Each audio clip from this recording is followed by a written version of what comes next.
Hello and welcome to the channel TTG. This is your boy Turbo Turtle, and today we are diving into the latest season of Apex Legends Season 24 Takeover. In this video, I'll break down everything new with the update, the good, the bad, and the downright frustrating, and share my genuine thoughts on all the changes, so let's get into it. We have got a brand new lobby screen with new user interface over here. I personally liked it, I think it's cool. I'm gonna let you guys go ahead and check it out on your own. Now let's start with the 6th anniversary event. This is a milestone collection event. Here we can see all the items that are available. The event features 2 mythic items and 34 legendary items, out of which 18 are legend skins, 10 are weapon skins, 3 legendary emotes, 1 legendary banner frame, and 2 exotic shards. Sounds exciting, right? Not really. Only 12 of these skins are actually brand new, 6 legend skins and 6 weapon skins. The other 16 weapon and legend skins are recycled from past anniversary events. Over here, you can see the single pack prices: 500 coins for 0 to 5 items, 700 for 6 to 12 items, and 1000 for 13 to 35 items. Of course, you can craft these packs for 1650 crafting materials per pack, but you would require 59,400 crafting materials to craft all the packs that you need. If you are willing to buy all the event packs using only Apex coins, the entire event will cost around 31,000 Apex coins, which is about 22,500 Indian rupees or around 300 USD, which is absurd. Now, EA could have made it cheaper by focusing only on new content, making it more accessible to players who are genuinely interested in the new skins, but for some reason they didn't. If you own any of the older items, of course you will spend less, but if you skipped them before or didn't want them in the first place, now you're forced to buy these items just to reach milestone rewards, which is a typical EA cash grab. The final rewards are 150 heirloom shards and a mythic R301 skin. Now personally, I think the mythic skin for the R301 is really cool looking, but here's the twist. Even after unlocking the skin, you will need to spend 10 more exotic shards to get the Void Disruption Evolved version that has the tentacles and all the cool animations. Whether you unlock it through packs or craft it later, you still have to pay extra. Really cheap move, but unsurprising coming from EA.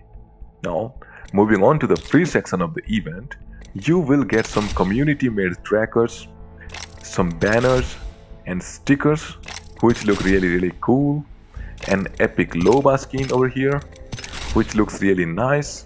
We also get an epic Newcastle skin.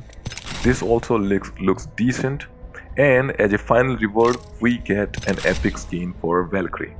Along with this, you will receive 4 free Apex packs, few crafting materials, and 1 anniversary event pack. Now, since all the event items are legendaries, the free pack guarantees at least 1 legendary item, which is a small win.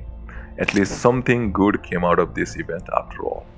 Now, for most players, they don't want every item from the event. They just want a few, the legend and weapon skins that they use the most. But since the skins are not craftable, your only option is to buy packs and hope for the best. It's pure gamble, people. Pay, open, and pray that you get the skins that you are looking for. If you don't get the skin you want, you have essentially wasted your Apex coins or crafting materials. Sure, you can buy individual skins directly from the shop for 1800 Apex coins, which again amounts to 1700 Indian rupees or 20 US dollars, but let's be practical here for a minute. For the cost of just 2 skins, you could buy a brand new game like Black Myth Wukong or Spider-Man 2 instead of spending it on cosmetic items in a single game. And I think that would be much more value for money. Now let's just talk about the store items. Aside from the 6th anniversary event skins, EA has brought back the previous anniversary bundles as well, priced between 2000 to 2500 Apex coins for each bundle. The problem is the store lacks a structure. Now think of a mall. There are sections for budget-friendly, premium and luxury items catering to different people with different budgets. Apex needs a similar approach with their store. allowing players to buy specific items they are looking for at reasonable prices instead of forcing them into buying expensive bundles or event packs, which is unnecessary. Moving ahead, there is now a dedicated tab for buying Apex packs, which is a welcome addition. Over here we got another tab that says chain offers, where you see free items, but again they are locked behind a paywall. You have to buy the main item first to unlock the so-called free rewards. If you want them, you'll have to pay up. No surprises there either. Now, let's move ahead and talk about the newest addition to the game, the new Legend Spotlight Pass. It is available for 18 legends, but you can unlock only one pass per legend at a time. The idea is solid. Grind with a legend, earn rewards like legendary skins and thematic packs. It's a great way to encourage players to try different legends, but here's the catch. It's locked behind a 1000 Apex coins paywall, more expensive than the premium battle pass itself, which costs 950 Apex coins. This is absolutely ridiculous. EA has missed a golden opportunity here. This should have been absolutely free to motivate players to grind their favorite legends or try different legends that they generally don't play. Even offering half the passes for 1000 Apex coins or bundling multiple passes at this price would have made much more sense than charging 1000 coins just for one pass. This is an unnecessary cash grab, plain and simple. Now, taking a look at this season's premium battle pass, it includes 3 legendary skins, one for Newcastle, one for Conduit, and a reactive skin for the Alternator. You also get 2 epic skins, one for Crypto and one for Bangalore.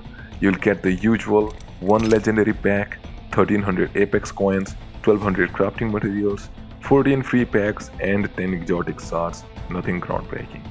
Aside from the reactive skin, there are no legendary weapon skins like we used to see in older battle passes. There is a cool R31 legendary skin, however, it is locked behind the Ultimate or Ultimate Plus pass, meaning you will have to spend extra money if you want this skin. At this point, is this even a free-to-play game?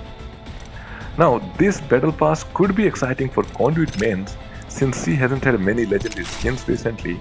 But here's the thing, adding legendary skins for Ash and Ballistic would have made much more sense since this season focuses heavily on the Assault class and these 2 legends are central to the new buffs. Newcastle and Conduit skins would have fit much better in previous season's Battle Pass, which focused heavily on support class. Players who loved playing these 2 legends would have been more than happy to grind the battle pass to unlock these skins and play it for the most part of the season. It's a simple, logical change that would make players feel more rewarded for grinding the battle pass, but for some reason the developers seem oblivious to such ideas. Now talking about the gameplay changes.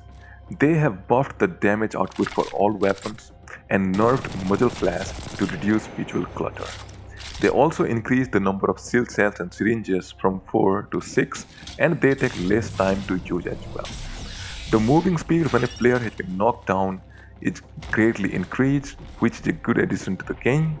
A new gameplay element called the Arsenal has been introduced along with updated POIs that makes looting right after dropping much more convenient. Previously, winning early fights, especially in hot drops, often depended on pure luck in finding the right weapon. The Arsenal helps solve this by providing more consistent access to gear, reducing the randomness. Plus, you no longer have to run around endlessly searching for specific weapons. Even if a teammate grabs the weapon you were eyeing, and let's be honest, we have all been there, you can still claim it from the Arsenal after a short cooldown period, which is a welcome quality of life change. You can also upgrade your weapon using the Arsenal, but only up to purple category. Now, moving on to the meta changes. The meta has shifted significantly towards the Assault class with some major buffs. Ballistic now starts with 2 tactical charges instead of 1, which is further upgradable to 4 tactical charges. He also has an upgrade option for either additional 15 seconds on his ultimate or the ability to silence enemy abilities after an overhit from his tactical. He can now equip care package weapons in his sling, and while his ult is active, Ballistic now gets a speed boost and you get infinite ammo for the care package weapons as well. Ash gets a new air dash passive, adding more mobility to her kit, along with some new improvements to her arc snare and phase breach to make them much more effective and reliable. Maggie can now destroy GB's dome and Newcastle's tactical with a fireball. All assault legends now carry 2 extra grenades in a separate slot in the backpack, can carry more ammo, and get a speed boost while moving or reloading after cracking an enemy's shield. They have also removed some of the previous buffs given to the support class, which you can read in detail in the patch notes. Now, while these buffs certainly shake up the meta, are they really good for the game's health? I don't think so, and here's why. EA is clearly trying to make the game more casual friendly. But if casual players can abuse these buffs, so can pro players, which could lead to imbalance. What made Apex stand out among other battle royals was its unique gameplay mechanics. You didn't need god tier aim to win. You could rely on team coordination, smart positioning, and strategic decision making. The real charm was in movement mechanics, allowing players to pull off creative maneuvers.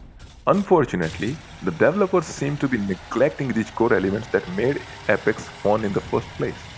What Apex really needs right now is, instead of giving unnecessary buffs to certain classes to force people to pick a certain class of legends over another, Respawn and EA should focus on improving gameplay and movement mechanics, making them smoother and much more balanced like in earlier seasons.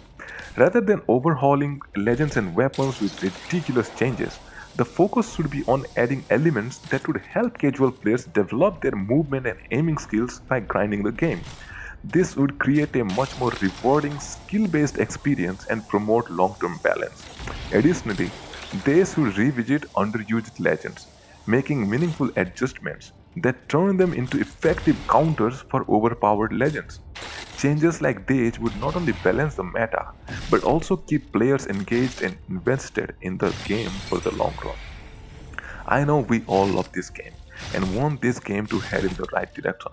And let us hope that EA and Respawn start listening and focusing on actually making the game better.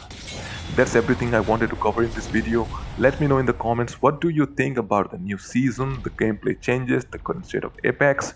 Drop a like if you enjoyed the video, subscribe if you loved it, and I'll catch you guys in the next one.